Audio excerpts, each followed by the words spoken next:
Merci, Madame Zaborska. Madame Strozinski a la parole.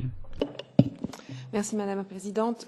Madame le rapporteur, mes chers collègues, je vais vous parler de mes amendements qui vont répondre aux principes, aux valeurs que je me suis fixées au sein de ce Parlement et au sein de mon groupe et que je compte défendre.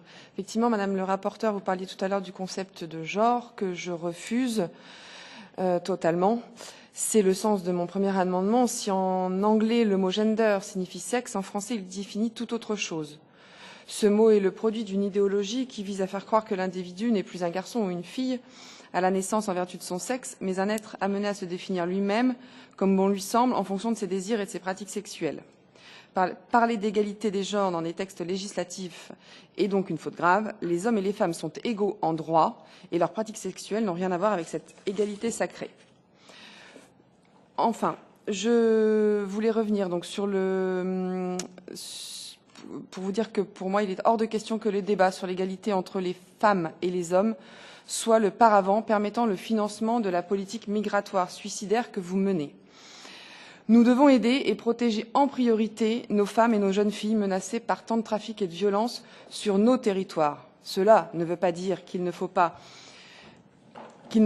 ignorer la souffrance des migrantes, mais pour réellement les aider, il faut s'empresser avant tout de rétablir la paix dans leur pays et arrêter nos politiques étrangères dévastatrices. C'est là ce que je dénonce dans mes amendements 187, 197 et 201. Je ne parlerai pas de tous les amendements, on aura peut-être l'occasion d'en reparler lors des amendements de compromis. Enfin, comme vous le savez, tous nos pays traversent depuis 2008 une crise économique et sociale qui paralyse et menace nos citoyens.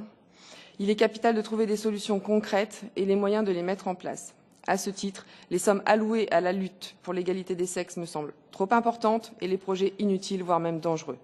L'argent des contribuables européens doit être utilisé au service de nos concitoyens et non dilapidé sous couvert d'un combat juste, mais dans des programmes empreints beaucoup trop d'idéologie. Je vous remercie.